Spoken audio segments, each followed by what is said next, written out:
A triple-channel dash camera with 4K clarity, cutting-edge image sensors and flagship features. Meet the Redtiger F17 Elite. But is it really the best dash camera of 2025? Let's inspect.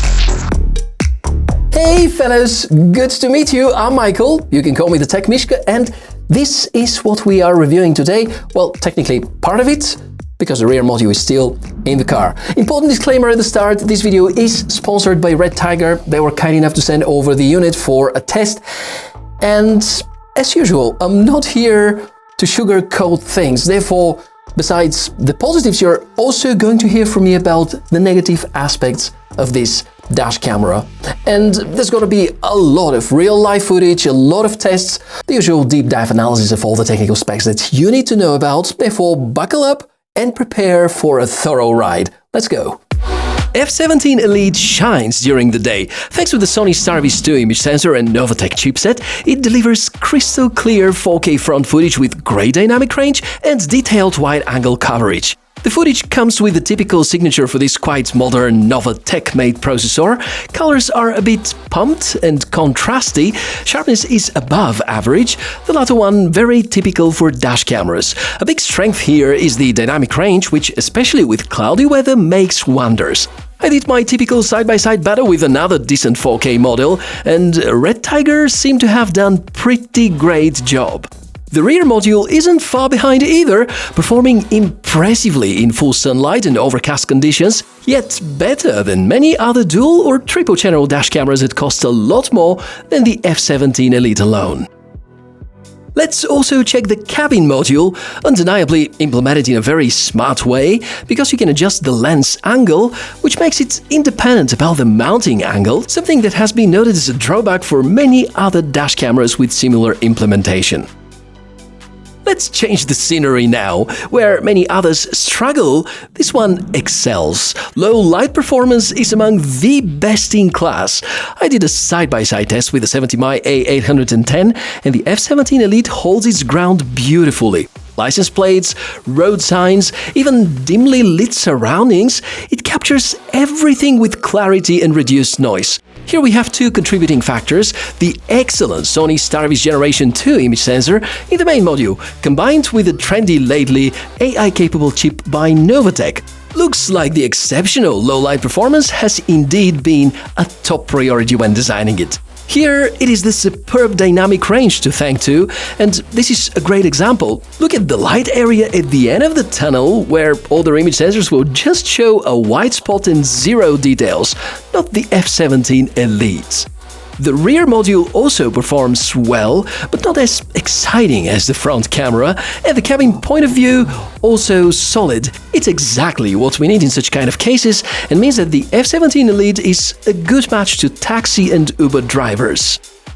Visually and physically, this dash camera is not much different to a lot of other devices. The back is good, not too bulky, which I like. Some reading before doing always comes handy.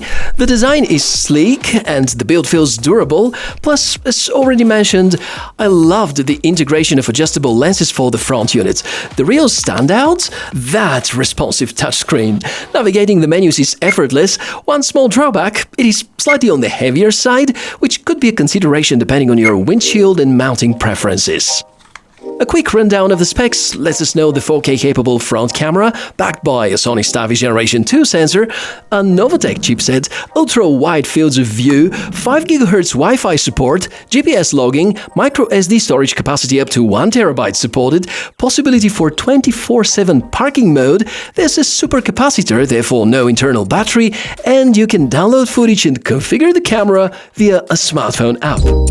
All of this means that the F17 Elite is almost the dream setup of the year, because right now in 2025 you can hardly ask for anything more in terms of great image quality, which is already well proven by all the samples you have seen thus far.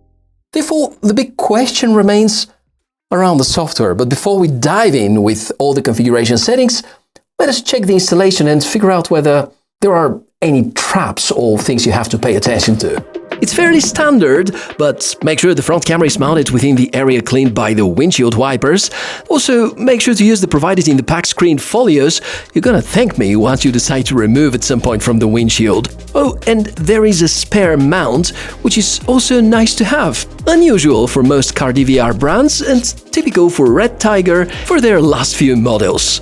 For power, you could connect to the car cigar lighter port. Adapter is also included in the pack and also provides an extra USB port in case you need to recharge your phone, for instance. Or you can install the optional hardwire kit, which is going to enable the 24/7 parking mode. The rear camera cable is thicker than expected, so routing it cleanly might require a bit more effort and planning. Patience is the key. So now all the modules are set up and running, let's talk about the configuration. This is where the touchscreen really shines. Navigating the menus and the settings is so much easier compared to button-based systems, but for people with larger fingers, the possibility to have the mechanical clicks is invaluable.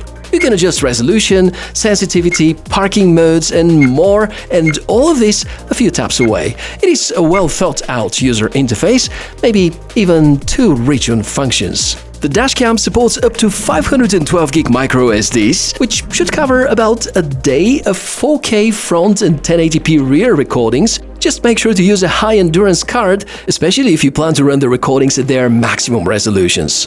Parking mode is also available, but you're gonna need this optional hardwire kit for it to function properly. Once you set it up, it enables time-lapse or impact detection even if the car is off, useful in public parking areas or overnight. Concerning connectivity, we have 5.8 GHz Wi-Fi. Don't confuse it with 5G cellular. This is local Wi-Fi for faster footage transferred to your smartphone. The companion app is quite intuitive, lets you view, download, and tweak settings remotely. Yeah, Redtiger have already a decent smartphone app.